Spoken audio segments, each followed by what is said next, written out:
शहादा तालुक्यातील लोहार गावातील रामभाऊ ओंकार माळी या शेतकरीच्या गोठ्याला रविवार रोजी दुपारी अचानक आग लागल्याने गावात एकच धावपळ उडाली.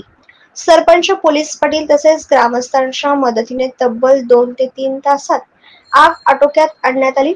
शहादा ते लोहार गावचे अंतर फक्त 15 मिनिटांचं असून गावकऱ्यांनी अग्निशामक दलाशी गाडीसाठी संपर्क केला असता गाडी तब्बल 2 तासांनी उशिरा आल्याने अग्निशामक दलाचं कार्यावरती प्रश्नचिन्ह निर्माण होतो.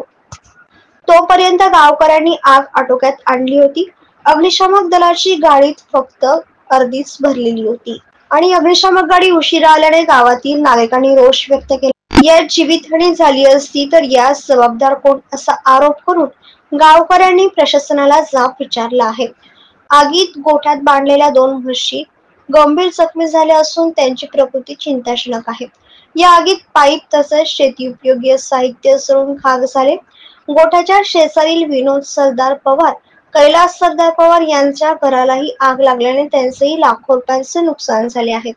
पोलीस प्रशासन व महसूल विभाग घटनास्थळीचा पंचनामा केला असून शेतकरी व गरीब कुटुंबांनी लवकरात लवकर भरपाई मिळावी अशी मागणी केली आहे. रामभाऊ ओंकार माळी, गाव लोहारा. माझे हे दोरगोटा सर्व जळून खाक झालं. शेतीचे साहित्य होतं, पीएसी पाईप होते, मोटर होती, मोटर पंप होता, देगा होत्या, सर्व चारा होता, म्हशी होत्या, पायड्या होत्या. सर्व 5-6 लाखाचे नुकसान झालेलं आहे, जळून खाक झालेलं आहे. मी कर्ज काढून तो साहित्य घेतला होता. ते सर्व आता हातात झालोय. आता काहीच नाही माझ्या हातात, कर्ज पण फेडायला काहीच नाही. शेती पंचनामा झाला, उद्या करून गेले. पंचनामा करून गेले उद्या. आणि काय तुमची मागणी काय असणार? आमचं सर्व तर 5 लाखाचं तर सामान जळूनच गेलं आहे. सर्व खाक झालंय. पत्र, लोखंड, शेतीला लागणारं साहित्य, सर्व पंप, देगा.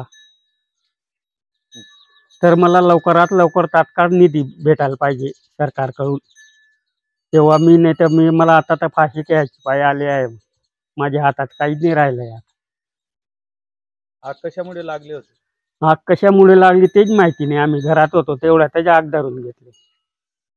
म्हशीला सोडायला पण जायला सवलत येऊ दिली नाही त्यांनी. 15 मिनिटात भोवरी पिळून दिली. किती म्हशी जळाल्या? 2 म्हशीच्या.